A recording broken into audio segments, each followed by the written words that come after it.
Es Riva, soy de Sudán, estamos aquí, Sudán continúa siendo devastado por la guerra. Siempre hemos tenido conflictos crónicos, pero en abril del 2023 estalló una guerra civil generalizada entre el ejército y las fuerzas de apoyo rápido, una fuerza paramilitar.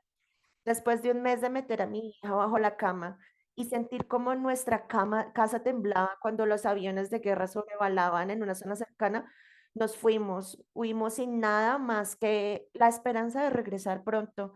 Solo pude regresar a nuestra casa después de casi 2 años. La primera vez que volví fue en mayo del 2023 y después en septiembre del 2025. Todo había sido saqueado y destruido. Encontré algunas fotos en un álbum de fotos y te puedo asegurar que la guerra deja marcas en las personas y te ayuda a entender la importancia de la paz. Y después de no haber visto a mis vecinos y no poder estar con mi familia, un mundo más allá de las guerras. La guerra es realidad cotidiana para muchos de nosotros en todo el mundo. Y si no hay guerra, las vías continuadas siendo trastocadas por violencia comunal o la violencia y la brutalidad patrocinada por el Estado. En el 2014, el líder de las Fuerzas de Seguridad de la República dijo algo bastante interesante. Si ustedes no tienen un arma, ustedes no tienen una opinión. Por ridículo que esto parezca, es un ejemplo perfecto de cómo el vivir en mercados políticos militarizados, si lo puedo decir, continúa haciéndonos sentir impotentes. Necesitamos un arma para poder tener una opinión. ¿Es nuestra voz suficiente? Muchas veces nos hemos sentido impotentes, pero hoy no lo somos. Hoy estamos desafiando colectivamente la materialización y estamos luchando con palabras, solidaridad y pequeñas acciones. Creo que algún día ganaremos. Les aseguro que eso va a pasar. En algunos países las personas han ganado o continúan ganando cada día a día contra la militarización. Hoy me complace enormemente moderar este panel y escuchar a los activistas y a los activistas académicos que han trabajado en diferentes contextos para desafiar y o más desmantelar el complejo de Istelean Milota. Nuestros ponentes son Shirley Gon, directora ejecutiva de la Coalición Sudafricana para la Justicia Transicional, Jorge Marientos, profesor investigador asociado de Historia Contemporánea en la Universidad de Costa Rica, quien hablará sobre cómo Costa Rica abolió su ejército.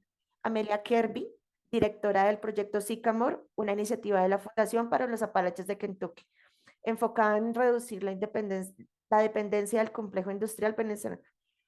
Antes de que escuchemos de Shirley Gunn, puedes usar durante el seminario web, puedes utilizar nuestra caja de preguntas y respuestas y trataremos de responder todas las preguntas. Charlie, estoy muy feliz de que estés acá y de que nos compartas tu experiencia y que compartas tu experiencia con los participantes. En mi comunidad, y esto es algo que yo me acuerdo que ocurrió, y esto fue en un pero hubo una transición que inspiró a muchas personas alrededor del mundo. ¿Cómo la gente hace sacrificios cuando la menstruación es muy alta? Esta es mi pregunta hacia ti, Shirley. Shirley, you're mute, so I think you have to unmute yourself. Sorry. 1990, South Africa was not on the verge of war. It had been centuries of war. Bien, en 1990 en Sudáfrica no fue un comienzo de la guerra. Esto ha sido durante muchos años de esta guerra y hay una negociación de paz. Pero por supuesto esto estaba sucediendo, ah, pero debo volver un poco atrás, un poco de siglos atrás de lo que ha tenido Sudáfrica. Habían dos colonias poderosas, la de Netherlands en 1652 a 1755 y en Gran Bretaña, y alrededor de 1795 a 1803 hubo un hito durante 3 años hasta 1961. Así que entre este gobierno británico y de Nueva Zelanda, esta colonización de Sudáfrica que fue violenta, hubo personas que fueron aniquiladas, robo de tierras, también muchos artefactos culturales que fueron robados. Las personas fueron robadas de su cultura, de su identidad. Y luego comienza el apartheid, que empieza como alrededor de 1948. Luego el gobierno británico toma control y en 1960 hasta el 94, luego alrededor de los 90, perdón, el apartheid nacional estuvo en poder y fue muy violento. Fue una época muy horrificantemente violenta y esto generó mucha conciencia humana, empezando a elevar toda esta pelea en contra del sistema. Luego todas las campañas que se generan para movilizar antes, oponernos hacia esa fuerza del hombre blanco, quienes ya estaban fuera de de la universidad, mayores de 18 años, jóvenes, luego de que van a la universidad. Luego,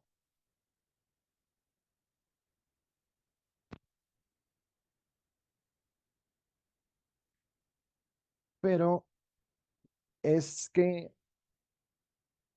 ellos querían hacer con sus vidas. Estos movimientos fueron muy buenos, fueron exitosos, esta movilización de masas luego de que se movieron por todo el país y fueron un pilar muy importante. Luego la solidaridad internacional fue muy importante, sin embargo, la liberación de las luchas fue algo que también fue de importancia. Si supieran que esto fue una parte de lo que yo contribuí y estuve en un proceso donde esto significaba que era mucha guerra para mí y para otros.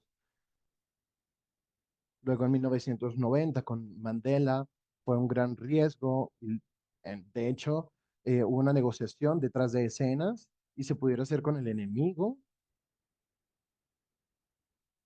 porque es parte de ese proceso.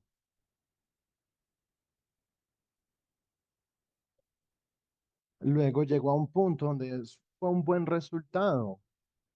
En ese periodo fue entre 1990 y 1994, pero eso fue una negociación que se hizo tras bastidores, a puertas cerradas. Así que lo que entendemos luego de 1994, luego de esta fantástica constitución, y se pone en la Organización Mundial.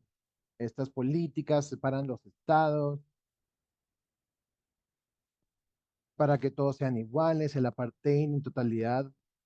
eh, Surge una nueva renegociación con leyes internacionales que nos dieron mucho soporte a este movimiento, el movimiento antiapartheísta de 1966. En la Asamblea General pasaron una resolución declarando el apartheid como un crimen ante la humanidad.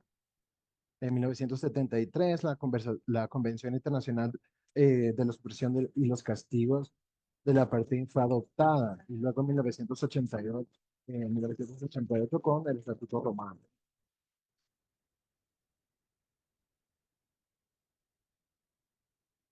Así que teníamos este auge internacional y este mecanismo impuesto. Sin embargo, nosotros teníamos una lucha de la libertad que no dependía de un mecanismo de trabajo.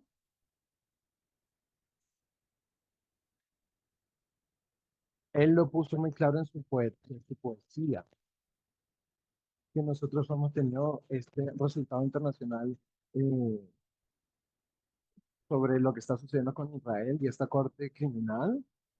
Sin embargo, Israel ha continuado con más de este mecanismo de guerra que fue fundado por Estados Unidos, con todas las armas, con todos los problemas, las ventas. Así que yo creo que es muy importante este aspecto de la transición,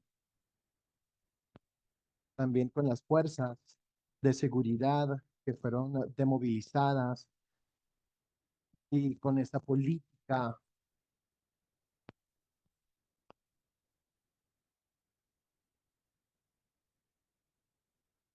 como una nueva filosofía y evaluar este nuevo sistema que fue impreso con lo militar, el cuerpo de armas, eh, el cuerpo de armas industrial que fue creando armas para defender al apartheid y para mantenerlo, se unió con otra campaña que se llamaba The Nail,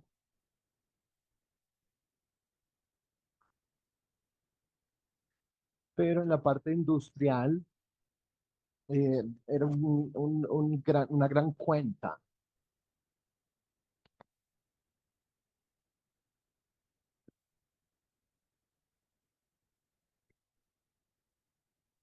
Lo siento, era el director ejecutivo de la coalición surafricana para la transición judicial.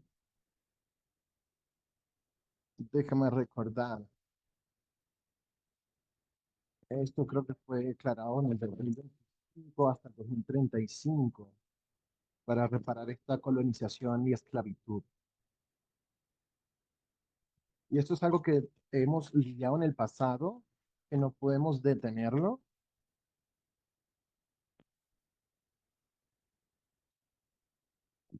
y que prácticamente son estas personas las que han sido aprisionadas.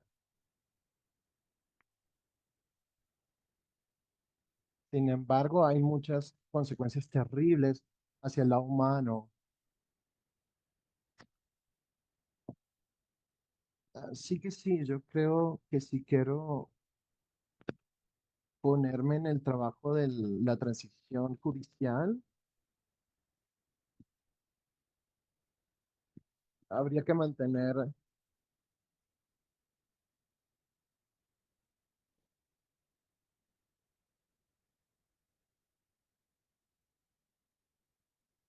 sobre las distribuciones y que deberíamos dar apoyo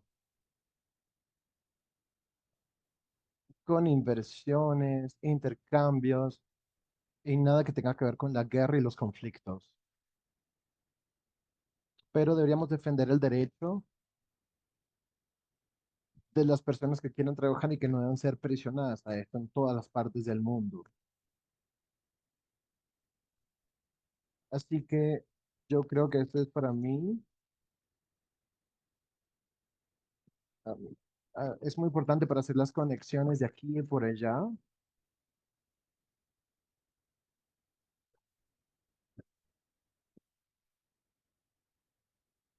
para consolidar todo este movimiento. Muchísimas gracias.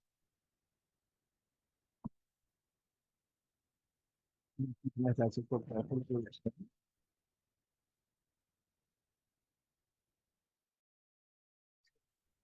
Así que me quiero mover con Jorge, que es el nuevo ponente, que es de de Costa Rica,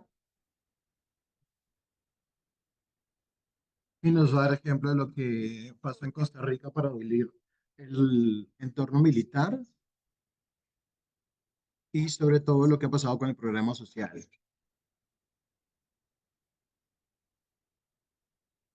También de cómo las personas en Costa Rica, que ya no tiene esta militarización, como ya lo conocemos, y también cómo ha crecido este mundo de hombres y cómo el pueblo se pudo resistir a una militarización y cómo ahora pues tienen este país de paz. Hello, hola, hola. Ok, está bien hablar en español, no problema. Es ok, ok.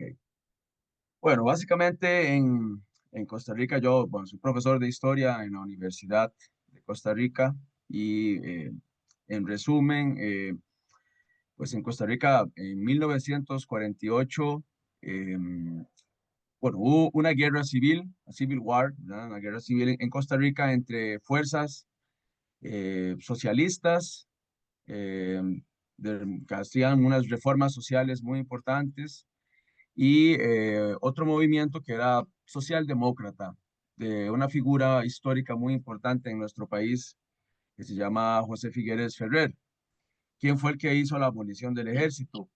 Eh, en realidad, la abolición del ejército responde justamente a la necesidad en Costa Rica de evitar más golpes de Estado, más guerras civiles. De manera tal que, bueno, en 1948, después de la guerra civil, eh, encontramos una serie de reformas políticas y reformas sociales del gobierno de Figueres Ferrer. Y Figueres Ferrer hace reformas sociales muy importantes. Bueno, por ejemplo, el voto femenino es una reforma social de Figueres Ferrer, producto de muchas luchas sociales de muchas mujeres en la historia de Costa Rica que lucharon por la ciudadanía y por el voto femenino.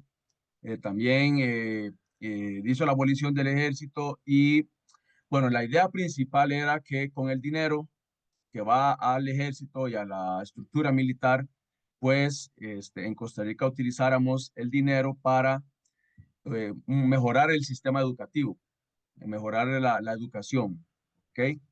Entonces, en Costa Rica, después de 1948, bueno, no volvimos a tener más guerras civiles, no dictaduras militares, no han habido más golpes de Estado. Hay una tradición democrática por 75 años ya, o un poco más de 75 años. 77 años de tradición democrática. Sin embargo, también, bueno, no tenemos violencia política, pero Costa Rica tiene ahora problemas de violencia social muy importantes. Eh, Costa Rica tuvo una época de reformas sociales y políticas muy positivas, muy progresistas, digamos, políticas progresistas entre 1940 y 1980. Pero después de 1980, Costa Rica es muy dependiente, depende mucho a su economía de Estados Unidos. Con eh, Ronald Reagan impuso sobre Centroamérica y América Latina reformas neoconservadoras, neoliberales, neoconservadoras, neoconservatives. Pues Costa Rica tiene ahora también muchos problemas de desigualdad social, muy fuerte desigualdad social, hay problemas de altos índices de injusticia económica, pobreza, tenemos problemas de mucha violencia social, y pues las reformas neoliberales o el modelo capitalista neoconservador ha generado muchos problemas sociales en Costa Rica, y pues ahora se necesitan nuevas reformas políticas. Eh, Otras cosas importantes es que sí, Costa Rica tiene una tradición civilista contra la guerra, contra los conflictos internacionales. Por ejemplo, Costa Rica en los años 70 estaba muy fuerte en las protestas contra la guerra en Vietnam. Costa Rica en los años 80 fue un país muy importante para terminar la guerra en Centroamérica, las guerras civiles, la revolución sandinista en Nicaragua o las revoluciones en El Salvador, Guatemala. Entonces Costa Rica tuvo un papel muy importante para tratar de lograr paz en Centroamérica con el gobierno de Oscar Arias. 1986, 1990, se logró terminar la guerra civil en todas las guerras en Centroamérica.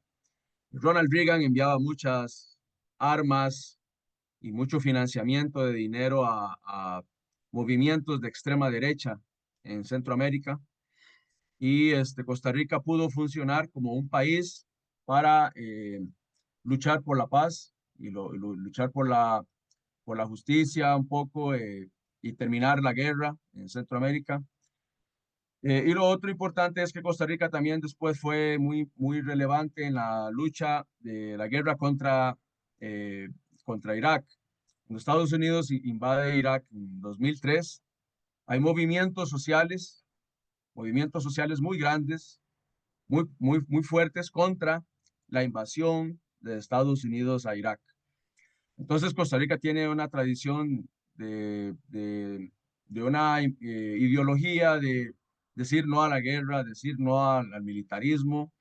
Y hoy en día, en los últimos años, en Costa Rica también hay un movimiento muy fuerte contra la guerra, contra los palestinos. Y también es un activismo político muy fuerte que hay en Costa Rica contra el genocidio en Palestina. Eh, Nos oponemos en Costa Rica a que exista el genocidio en Palestina contra la población en Gaza. Me parece muy importante que más gente a nivel mundial se sume a un movimiento de no a la guerra, no al genocidio en Palestina, en Gaza. Creo que, creo que ambas naciones, tanto Israel como Palestina, merecen un Estado, merecen tener su país y merecen vivir en paz, pero sin fanatismos, sin radicalismos. Y pues en Costa Rica la tradición civilista nos ha funcionado muy bien para poder construir una idea de que el país tiene que buscar siempre la paz y el país tiene que buscar siempre desarrollar un sistema de salud bueno, un sistema de educación bueno, un sistema de servicios sociales buenos, de respeto a derechos humanos y no utilizar el dinero en armas, no utilizar el dinero en ejércitos, sino utilizar el dinero en el sistema educativo, en universidades, en escuelas, en colegios. Creo que es muy importante para nuestro país entender que ahora es muy relevante más educación, menos armas, más educación, menos violencia. Pero bueno, en la actualidad, actualmente, en el presente, Costa Rica enfrenta el problema del narcotráfico, narcotráfico de otros países que están tomando mucha la dominación sobre Costa Rica y es muy problemático porque hay mucha droga en Costa Rica, mucho narcotráfico y pues Costa Rica no tiene ejército, no tiene un ejército para combatir las bandas de narcotráfico y ahora es un problema bastante complicado, bastante serio. La inseguridad social, la violencia social, el narcotráfico es muy fuerte en Costa Rica ahora y pues necesitamos mejorar la situación de seguridad. Pero bueno, por otra parte, creo que es muy importante todos estos conversatorios y todas estas dinámicas de discusión para buscar también vivir en unas sociedades democráticas, la lucha por la democracia, la democracia política es muy importante. Y una democracia política es muy importante también con buenos índices de justicia social y con buenos índices de paz social. Eh, no tener ejército, no tener armamento militar, no es garantía, no es garantía de paz. Porque Costa Rica, por ejemplo, Costa Rica no tiene ejército, no tiene armamento militar, pero hay problemas sociales y mucha violencia en las calles, violencia social, ¿verdad? Creo que la mejor manera es por vivir en democracia y invertir mucho dinero en educación, en el sistema educativo, becas para dar oportunidades a los jóvenes para estudiar, construir una idea de lo importante de la paz social, del respeto a las personas, construir un ideario, un ideal político de ideales, principios, valores como la paz, la justicia, la solidaridad, la compasión humana, este, los derechos humanos, construir una idea de respeto al prójimo, respeto a las personas, tolerancia a las diversidad de ideas y diversidad de pensamiento. Y creo que en Costa Rica, pues ahora estamos tratando de construir una mejor nación a través del sistema educativo. Pero bueno, siempre es importante ahora en este planeta que está, pienso, está muy mal por el avance de fanatismos religiosos, fanatismos políticos. La extrema derecha toma el poder, es una extrema derecha muy radical, es una extrema derecha muy agresiva y ahora en estos tiempos creo que es muy importante construir una ideología, un pensamiento de paz social, de justicia social, de decir no a las guerras y el despecho, el respeto al derecho internacional. Es muy importante el respeto al derecho internacional para que las potencias como Estados Unidos o Rusia, por ejemplo, o Israel, que están metidas en conflictos internacionales, respeten a los países y respeten a las naciones y pues que desde mi punto de vista, Rusia debería retirarse y dejar en paz Ucrania, como también pienso que Israel debe, que es una potencia militar, debe dejar vivir en paz a los palestinos en Gaza y Cisjordania. Y creo que el camino para la paz es la comunicación, la negociación, el diálogo, el entendimiento para lograr construir procesos de paz. Y bueno, Costa Rica siempre en la Organización de Naciones Unidas, en la ONU, busca siempre la idea de diálogo, el respeto para la búsqueda de la paz en el mundo. Creo que eso es lo más importante. Eh, solamente diría, solamente diría eso, sí. Muchas gracias. Thank you so much. Thank you so much for this holistic intervention, just sharing how Costa Rica suffered during a civil war. Gracias por esta intervención tan holística sobre lo que está sufriendo Costa Rica con la guerra civil y sobre cómo piensas sobre esta paz. Creo que ahora sí me puedes escuchar. By telling us that Costa Rica went through a civil war, and then people during that they need a dignified life, and social services is a way to have a peaceful nation and to ensure that no other war erupts. But of course, there are challenges, and you talked about the drug problem and some social insecurity. And of course, Costa Rica is not in a vacuum, right? It's impacted by the other conflicts happening in the Central American area, and of course, foreign intervention. So thank you so much for sharing all the different details and letting us know that you're still fighting and you're still fighting to keep this peace. But at the same time, it's a process, and you can always make it better. But the core thing is to ensure that social services are available for the people, and especially education. So with that, I want to go to our third guest. I'm so sorry for the interruption, but we're not hearing this interpretation into Spanish anymore. It just Hola, ¿me escuchas? Hola, buenas tardes. Can we do a little test into the Spanish interpretation channel? Hola, ¿cómo estás? ¿Me puedes escuchar? Yes, it's perfect now. Thank you. Please Great. back to you, Reem. Muchas gracias. Ahora quiero hablar con Amelia Kirby. Ella está a trabajar en reducir la dependencia de los sistemas penitenciarios, abordando las cosas fundamentales detrás del encarcelamiento y en comunidades que no tienen muchos ingresos, la verdad. Amelia, queremos aprender mucho acerca de nosotras. Tú escribes, has presentado un show de radio, has hecho mucho trabajo en en las injusticias en el sistema encarcelario, enfocado en las Apalaches. Ahí eso es algo que la gente no habla mucho y pues es un sitio que tiene las tasas más altas de encarcelamiento. ¿Podrías hablarnos acerca de la región y por qué las tasas de encarcelamiento son tan altas y de dónde obtiene su poder el complejo industrial penitenciario y cuáles son eh, qué enfoque adoptas para poder hacer este trabajo? Muchas gracias hacerme parte de esta conversación tan importante. Puedo comenzar para hablar un poquito acerca del contexto, acerca de tu pregunta de cómo funciona la palecha. Yo trabajo y vivo en Kentucky.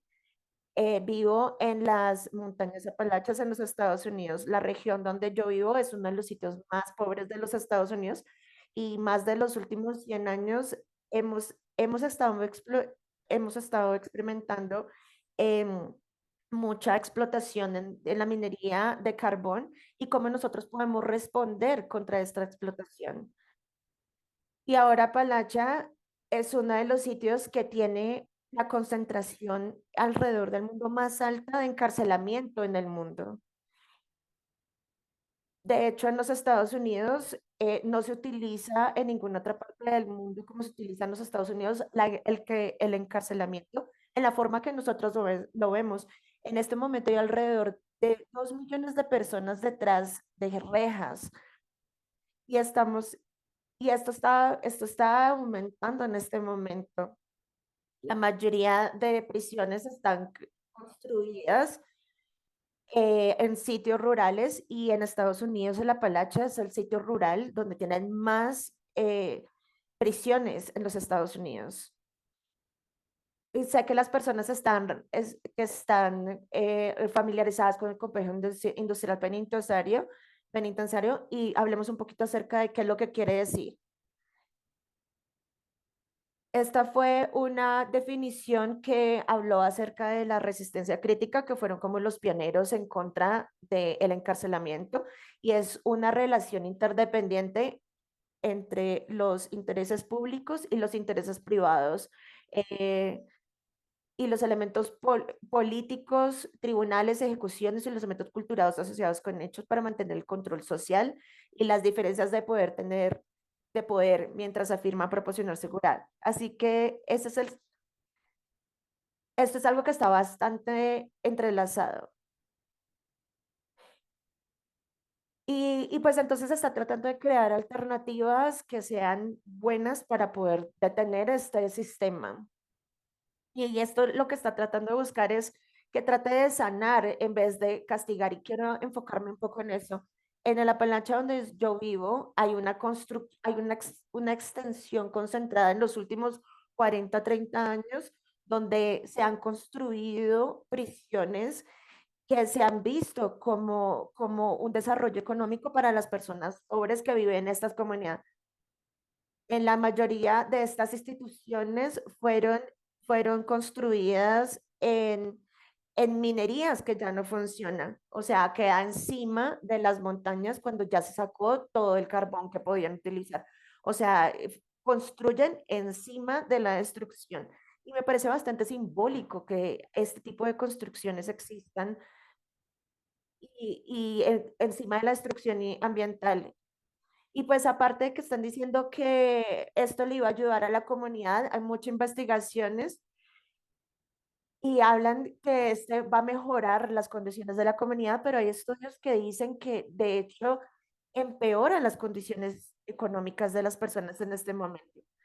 Y nosotros que vivimos acá sabemos que las prisiones no mejoran nuestras comunidades. Nuestra agua está peor, tenemos problemas de salud, tenemos las tasas más altas de sobredosis en el país, tenemos muchos problemas de vivienda y mucho del trabajo que nosotros hacemos estamos en contra de la narrativa del sistema del complejo industrial penitenciario, que eso nos ayuda, entonces nosotros contrarrestamos esta retórica. Y pues esto lo ven como una solución al daño y es lo que ofrecen y eso es como el encarcelamiento. Y nosotros enfatizamos que cuando nosotros gastamos dinero en estas prisiones, nosotros la verdad no estamos gastando ese dinero en cosas que desesperadamente necesitamos para la comunidad. Y es una forma que nosotros estamos luchando por el futuro de nuestras comunidades. Y la lucha en la Palacha es una lucha más amplia del PSC y esto tiene que ver con, o sea, como en las conversaciones que estamos teniendo en esta conferencia, y este complejo industrial penitenciario reinforza el autoritarismo y reinforza el fascismo y sabemos que el fascismo es xenofóbico, racista, sexista y esto es una base económica para poder construir y para poder mantener el fascismo y el autoritarismo. Estamos en medio de esta territoria masiva expansión de ICE la Agencia de Migración para secuestrar, detener y deportar personas y mandarlas a 2 prisiones en El Salvador. Entonces, estas son las formas que castigan a las personas y son formas que se utilizan alrededor del mundo. Y es una forma que se utiliza para poder mantener el fascismo y unirlo de una forma internacional. Y ahorita en los Estados Unidos estamos viendo estas series, estas ciudades, que son las ciudades policiadas, y en los Estados Unidos se está trabajando internacionalmente con otros países para militarizar el mundo en general. ¿Y qué es lo que pasa en un sitio aislado de los Estados Unidos, esta ciudad bastante pequeña? Uno puede ver la que está desconectada de una crisis global. Creo que es importante mencionar cómo estas fuerzas se interrelacionan y se intersectan a través de la escala y cómo esto se está replicando alrededor del mundo, y tenemos que reflexionar en cómo nuestras diferentes comunicaciones y cuál es nuestro rol resistiendo este autoritarismo que se está expandiendo significativamente alrededor de los Estados Unidos y alrededor del mundo. Y voy a hablar un poquito acerca de estos ejemplos de resistencia a esta expansión. Tenemos un sitio, tenemos un pueblo en Kentucky que habló en el 2020 una prisión de 24 millones que tiene alrededor de 1.000 camas, tiene alrededor de 58.000 personas y tiene aproximadamente un número de camas, cárceles, todo el sistema penitenciario en la ciudad de Nueva York. Construyeron esta enorme cárcel con la intención que expresa para utilizar Israel a estas pequeñas comunidades y están reconociendo que esta ola autoritaria está viniendo y están tratando de meterse en esta ola, pero participar para beneficiarse económicamente. Y, en otro sitio en Kentucky, en el este, el gobierno federal está tratando de construir una base, una prisión extremadamente grande, sería la número 17 en nuestra área. En el 2022, solo unas semanas después de una enorme inundación que causó una gran destrucción en la región, y esto se dio por la minería. Y como para el estimado que habíamos pensado eran $5.000 millones para poder reconstruir las casas que la inundación destruyó. Y entonces el gobernador, en vez de el congresista, en vez de decir que íbamos a invertir en reconstruir las viviendas de las personas, propuso construir otras prisiones. Entonces podemos ver cómo la militarización se expande y en vez de estar metiendo este dinero en las comunidades. Y hay una coalición muy importante que se unió para detener la construcción de esta prisión. Hay un grupo que tenemos que se llama Construir Comunidades y No Prisiones. Voy a poner el link en el chat. Y es una coalición de personas locales y nacionales que están trabajando para ponerse a la construcción de las prisiones. Y es como de alternativas que sean distintas, de no meter a las personas en rejas, de no meterlas en celdas, y cómo podemos construir otras alternativas. Reconocer que nosotros tenemos que trabajar con diferentes benefactores y pues organizamos algo y lo ganamos para poder comprar un pedazo de tierra que es literalmente en el corazón, en el centro donde se va a construir la prisión, y nosotros lo compramos y lo pusimos en las manos de una organización indígena que están pensando construir un hábitat para animales en los Apalaches, y pues que fueron eliminadas estos territorios en el proyecto colonialista, y esto también como ayuda a nosotros poder luchar contra el complejo industrial penitenciario. Y algo rápido que quiero decir, un par de palabras de las de las cosas que son importantes para nuestra resistencia, de los hechos importantes, es súper importante que construyamos alianzas entre comunidades. También es muy importante la organización cultural, construir solidaridad, construir comunidad por medio del teatro, de la música, del arte, de la comida y trabajar como nosotros, cómo podemos trabajar entre nosotros y cómo podemos trabajar en contra del fascismo, no solo de una forma cultural, sino de una forma también eh, física. Este sistema de encerrar a las personas, de hecho, lo único que hace es causar más problemas y no resuelve ningún problema. Estamos trabajando para que nosotros podamos detener la expansión del sistema prisionario, del sistema carcelario en el Apalache y para que podamos hacerlo alrededor del mundo. Muchas gracias a todos por estar acá y real y genuinamente, gracias por estar acá. Gracias por estar acá y aprender de acerca de esta región y cómo las comunidades están respondiendo. Y también es bastante interesante acerca de la definición del complejo industrial penitenciario y hablar de cómo el sistema penitenciario es un muy buen negocio. Y cómo los Estados Unidos, esta situación de los Estados Unidos se relaciona alrededor del mundo y pues como lo vemos, los Estados Unidos están exportando este complejo industrial penitenciario y estamos aprendiendo de usted. Muchas gracias. Tenemos que buscar qué es un bisonte, pero pues lo voy a mirar. Entonces ahora quiero que hagamos preguntas y respuestas. Vamos a hacer la sección de preguntas y respuestas. Voy a tratar de hacer mi mejor trabajo para poder distribuir las preguntas a los ponentes. Y tenemos la primera pregunta. La primera pregunta. Muchas personas trabajan o luchan por la paz.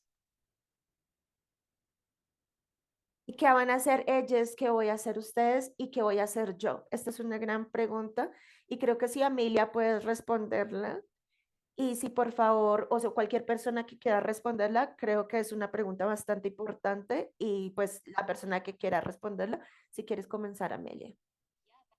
Sí, es, creo que pienso acerca qué es lo que vemos, cómo nosotros podemos reducir el daño y realmente buscar la seguridad y buscar el, el cuidado. O sea, creo que es bastante como, no es tan difícil, es tener acceso a vivienda, a comida, a tener un buen ambiente, a tener educación y que no esté basado en conflicto, en violencia y en el castigo. Hola, ¿tienes algo que agregar? Diría, diría que tendríamos que, no es acerca de bajar nuestra guardia,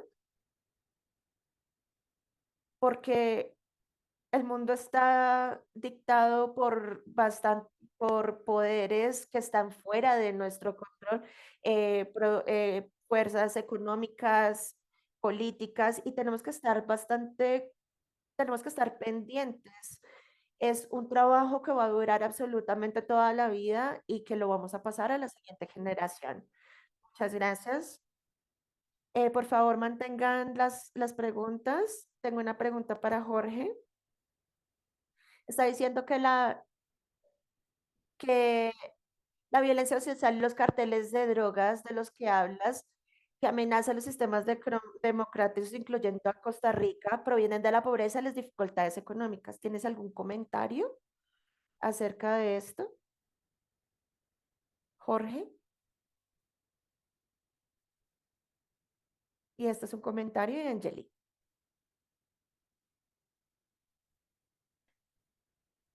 ¿Puedes hacer esa pregunta en español, por favor?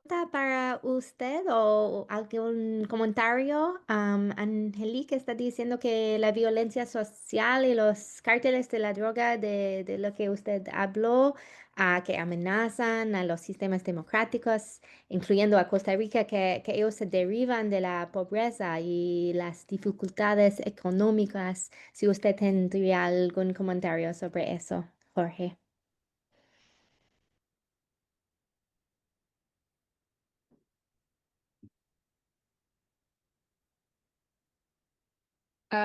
May I ask? Puedo preguntar si puedes resumir la pregunta en inglés, por favor. Sí, la pregunta es básicamente un comentario en el balance social en los carteles de drogas y cómo esto amenaza los sistemas democráticos y cómo esto viene desde los problemas económicos y desde la pobreza. Parece ser que Jorge se fue, creo que se le fue el Zoom, creo que no está ahí, entonces podemos continuar y podemos volver a esa pregunta. Y todavía tenemos varias preguntas. Por favor, escriban sus preguntas. Y esta pregunta es para Amelia y para Shirley. ¿Algunas de ustedes, personas, tienen algún tipo de podcast? Y si tienen algún tipo de redes sociales o páginas en la internet para visitar y conocer más acerca de su trabajo. Sí, Shirley, puedes ir primero y después Amelia. Sí, ahí es un bastante reto, la verdad, porque nosotros enseñamos acerca de podcast y nos estamos enfocando últimamente en refugiados y personas que están buscando refugio. Y estamos en el episodio 11 y va a ser publicado este año. Y es algo que podemos hablar al respecto en el 2026 y me gustaría mucho compartirlo con ustedes.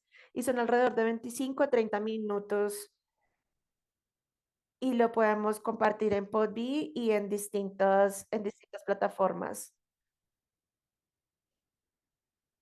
Entonces ahora estamos dependiendo de un mundo más allá de las guerras para podernos mantener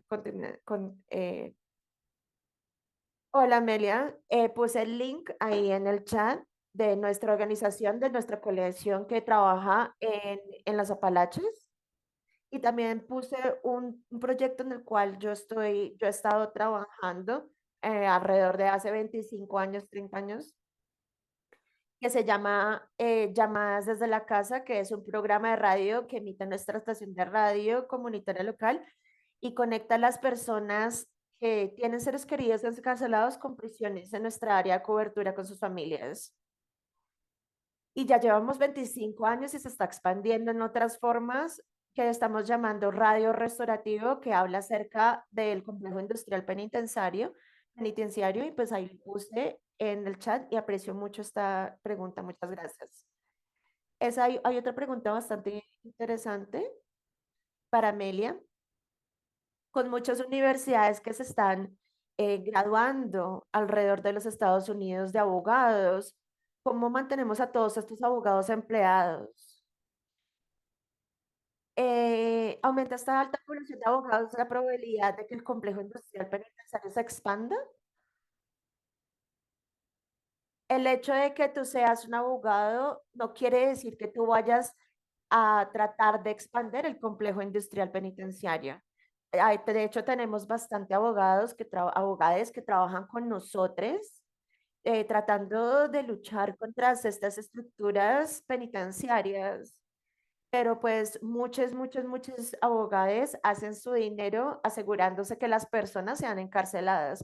Hay una economía grandísima al respecto. Y pues creo que tiene que haber como cambios sistemáticos que tienen que ocurrir en la psicología de las personas, de los abogados, en dónde se quieren ubicar y cómo las formas en que las universidades de derecho están adoctrinando a sus estudiantes para que ellos puedan entender estos conceptos de encarcelización. Me gustaría añadir algo a lo que ya dije. Como ya saben, en Sudáfrica tenemos los refugiados, los buscadores de asilo por la República Democrática del Congo y de Ruanda, de Burundi, de Sudán, de Etiopía, de Camerún, y así va y va. Así que como sabemos que este éxodo de personas es el resultado de la guerra y quizás no tendríamos que movernos de esos refugiados y esos buscadores de asilo, si pudieras tener una comunidad de todas estas personas que fueron dañadas por la guerra y acabar la guerra. Así que ellos tuvieran un sitio a donde ir y volver de nuevo a sus países para que tengan un lugar, un hogar a donde llegar. Así que no hay paz aún. Y las personas que están atrapadas en Sudáfrica y en muchos de otros países tienen que tomar comunidad, como en Sudáfrica. Así que ellos tienen que defenderse por sí mismos de las competencias locales, económicas, que están declinando tan rápidamente y esta competencia entre los locales. Esto está generando una tensión muy alta, pero esto es algo que nos está abriendo los ojos, son unas ideas para estos podcasts y estas series. Muchas gracias. Gracias, Shirley, Amelia. Quería para una pregunta más, Shirley. Si pudieras, me fascinaría hablar sobre ese cuerpo de mapa que estás creando de proyecto. Leí un poco de ello en internet y me pareció maravilloso que pudieras hablar un poco de ese proyecto del que has estado trabajando con los sobrevivientes del apartheid y los conflictos post de las áreas que estaban ahí. Sí, bueno, esto es una metodología de investigación que he tomado como historiadora oral y como una superviviente, alguien que ha sido clasificado como víctima de grandes violaciones y de aterradoras violaciones de los derechos humanos en el contexto surafricano, porque yo fui torturada, mi hija fue torturada mientras estábamos volando. Primero fueron los movimientos organizados, trabajamos con sobrevivientes, pero todavía hay una lucha hoy día sobre esta guerra. Y combatimos contra represiones, este déficit de la educación y cómo las personas sacrificaban su educación poniendo primero la liberación. Y esto no nos daba medios para avanzar muy lejos. Era para desarrollar técnicas, una manera de manejar con las personas que era más familiar para ellos, que fuese más cómodo, pero no lo era. Pero podemos aprender, podemos hablarlo, podemos conversarlo y usar esos colores para entrar a esas representaciones tempranas y dibujarlo.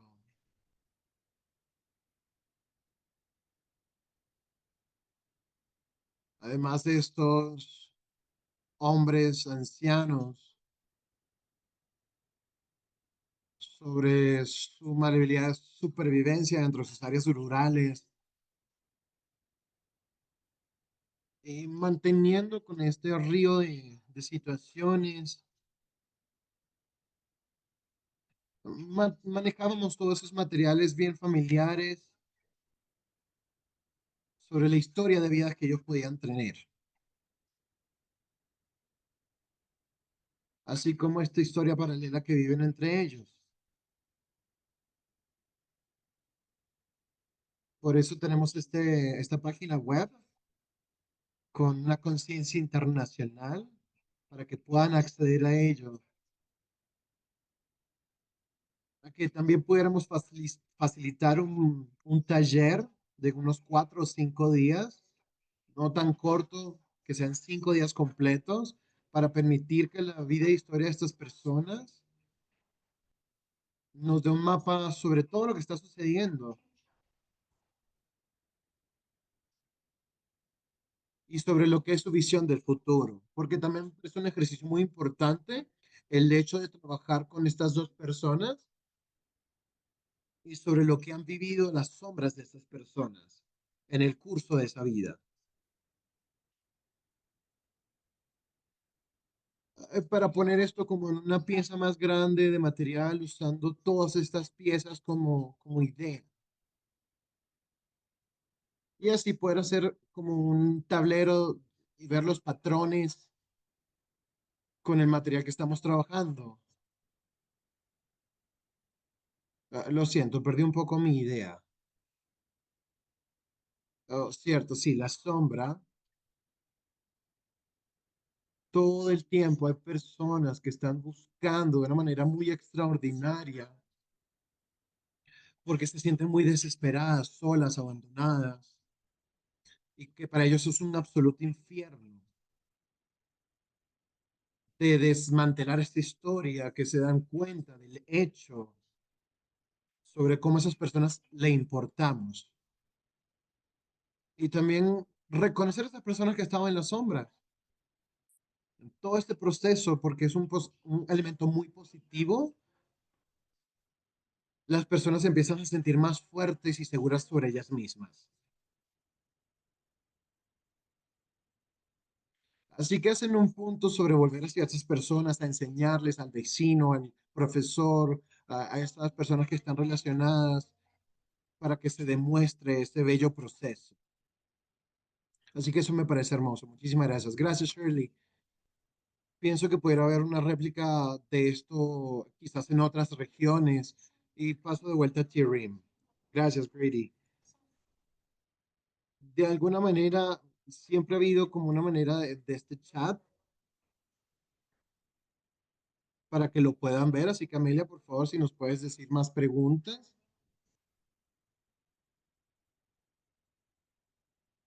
¿O pudieras explicarnos un poco sobre este concepto de la remediación? Esta primera pregunta que pusieron en el chat sobre la ciudad de policías y cómo los diferentes recursos sobre estos Cup Cities y sobre ese rol, la remediación, ese concepto en respuesta al robo de tierras y este proyecto de asentar la colonización para que puedan traer de nuevo nuestras tierras hacia las manos de los indígenas, estas comunidades indígenas a las cuales fueron robadas, con esta idea, tú sabes, de que sea más matriarcal, un sistema más matriarcal, cómo nos cuidan y nos nutren, disrup- fue corrompido, fue roto por este proyecto colonialista. Así que había otra pregunta sobre los sistemas educativos y que no es solamente en los Estados Unidos, es algo como social. No sé si lo puedas responder. Esta pregunta se lee. ¿Hay algún sistema en Estados Unidos en las escuelas, si no es en otro país, que haya integrado estas alternativas a su currículum? ¿Y cómo lo pueden ofrecer? Así que esto sería una segunda parte de la pregunta, usando la inteligencia, la inteligencia artificial que se está desarrollando, nos daría unas estrategias más efectivas y tácticas sobre estas personas en prisión.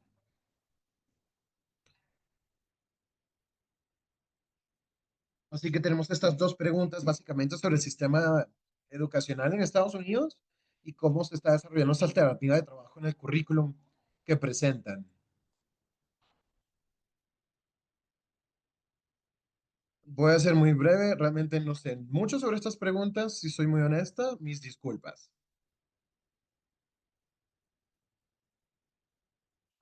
Yo pienso que nuestro currículo se queda un poco corto, incluso en la manera en el que cuando no hay una limpieza, hablando del trabajo pasado, hay demasiado trabajo por hacer. Así que digo, esto es algo de los pilares que debemos trabajar, así como la coalición, la educación, la investigación, crear las memorias. Pero es que la pregunta más grande es,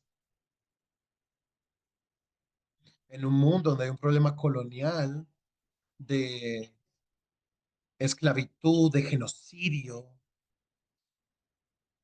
y que realmente no se está enfocando en este trabajo continuo que se enfoca en la transición de justicia. Así que estamos como constantemente jalados en diferentes direcciones para ir más profundo y más lejos, para poder tomar a lo más reciente. Así que esta increíble base de género, la violencia en base de género, para que puedan atender esta autodefensa, estas niñas que están apenas hablando y que tienen el coraje de hablar y defenderse a sí mismas en vez de ser atacadas. Así que saben, estos son el tipo de cosas que están pasando en los colegios y es una respuesta un poco rara sobre este problema sistemático basado en el género, la violencia de género en el país. Y esto supersede en una manera esta pregunta mayor hacia un currículo antiguerra, manejando esta masculinidad, lidiando con el poder de los sistemas escolares, los sistemas familiares, culturales. En África, los hombres que son muy fuertes tienen una posición y un rol muy potente en la familia. Así que sí, creo que hay mucho que trabajar acá. Muchísimas gracias, Shirley. Aquí añadiendo algo un poco más a lo que dijiste, algunos de los miembros que están en este chat han compartido un poco de los recursos en el chat sobre los currículos. Y está todo este menú de colegios y si estoy correcto en el Waldorf Stein School. Así que saben. Así que este webinar que estamos haciendo el día de hoy es parte de ese currículum, ¿saben? Así que estoy muy agradecida. Esto fue maravilloso y ciertamente, y muy triste, nuestro amigo Jorge no pudo, se tuvo que desconectar, no pudo reconectarse, tuvo problemas de conexión.